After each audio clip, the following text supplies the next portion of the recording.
Hello, welcome to Cooking with Ciro. Today, we're not cooking. We're gonna do something different. We're gonna do a typical Mexican drink called Tepache. If you've never had it, you are missing out. I'm gonna show you how to do it.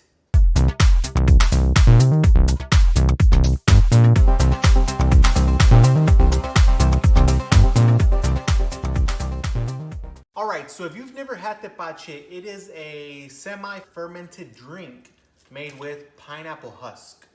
It is delicious. It has a very small alcohol content, very minimal, and it's delicious. In my family in particular, we have this drink around the holiday season, but I know folks that drink it, year round. So what are you gonna need?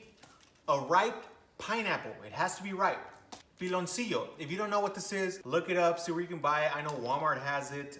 Go to the Mexican food aisle.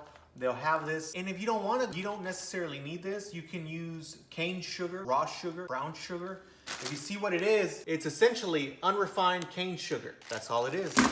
You'll also need cinnamon sticks. About 1 cinnamon stick will do. And probably the most important thing that you're going to need, an airtight container. If you don't have an airtight container, it's okay. Just know that for the fermentation to happen properly, you're gonna have to seal this airtight. Whether that means putting plastic over it, tighten it off with a rubber band or something, it doesn't matter, right? It just has to be airtight for this recipe to work. Let's get our pineapple. We're going to cut it up. And this is the husk. This goes into your jar. I personally really like pineapple, so I eat mine with tahini, so I'm just gonna cut it up and put it in the fridge for later use. The rest of the process is very easy. You're just gonna put water. I am using 4 cups of water. 1 stick of cinnamon going in, 1 piloncillo going in. Make sure it's well submerged. We're gonna seal it up. There you go. You're gonna wanna let this ferment for about 48, 36 hours, not too long. Now, the longer you ferment it, the higher the alcohol content will be. However, if you ferment it too long, this will become vinegar. So unless you want pineapple vinegar, don't let it ferment too long. I would say 3 days, 4 days at max. Hey y'all, so it's been 24 hours so far. Let's look at this. Oh, it's looking good. Right, check a look at that. A lot of color. Looks like the raw cane sugar completely dissolved. Wow, beautiful. Not a lot of foam buildup. If that's happening to you, it's okay. Open it up, scrape all the foam off. Be careful not to disturb the liquid too much. Seal it back up and then put it back in storage. I'm not gonna open it. I don't want air to get in if it doesn't need to get in. All right, so I'm gonna put this back in storage, back in my pantry, another 48 hours, and I think that'll be good. Don't smell nothing. Airtight. Hey y'all, welcome back to Cooking with Ciro. So my tepache has been fermenting in my pantry just over 3 days. Let's take a look. Look at that. So as you can see, there's a light coat of foam, which is all right. It's normal. We're gonna skim it off the top, throw that away. That happens during the fermentation process. Nothing to be alarmed about. This is gonna be pretty easy. I'm gonna pop this off. I'm gonna open it.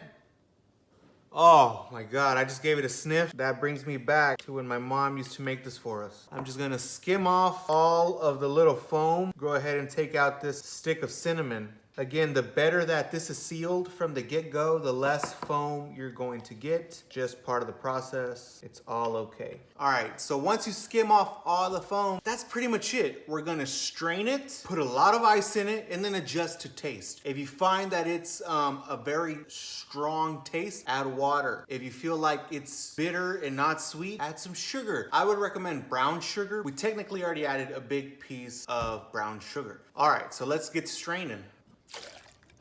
All right, this is all the fermented liquid, strained. This is now garbage. Chunk that in the trash. All right, so I'm gonna pour myself a little bit of this just to give it a taste. All right, so here we go, y'all. A little bit of tepache. Oh, smells great. It smells delicious.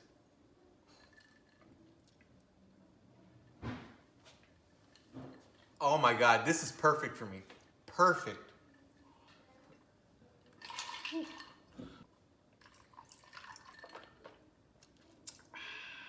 This is good. This is really good. All right, some things to know when it comes to tepache. For our particular recipe, remember, we used the husk of 1 ripe pineapple, 1 brown sugar rock, and 1 stick of cinnamon. We fermented it for 3 days. We used 4 cups of water and it came out perfect. No need to adjust. But we gotta remember, things aren't always created equally. So maybe your pineapple might be a different level of ripeness. Maybe your sugar that you got is a different size. Your cinnamon stick could have had more flavor than mine. The temperature is also a factor in the fermentation process. All this to say, if it doesn't come out tasting delicious, it's okay to make adjustments. That's part of cooking, that's part of baking, that's part of making specialty drinks. Practice makes perfect, and also adjustment makes perfect. So remember, if you find that it's a little bit too strong, add water. If you find that's a little bit bitter, add a little bit more sugar until you get the perfect consistency that you want. However, if it tastes very acidic, like it tastes like straight up acidic, if you smell it and it burns your nose, it did not ferment properly, okay? It has become vinegar. If that happens, you don't want it. Don't drink that, please. All right, that was it. Thank you for joining me on another video of Cooking with Ciro. In this case, we are drinking with Ciro. Remember to like, share, subscribe, all that jazz. And guess what? If you didn't like this video, I'm gonna make another video. Go and like that one.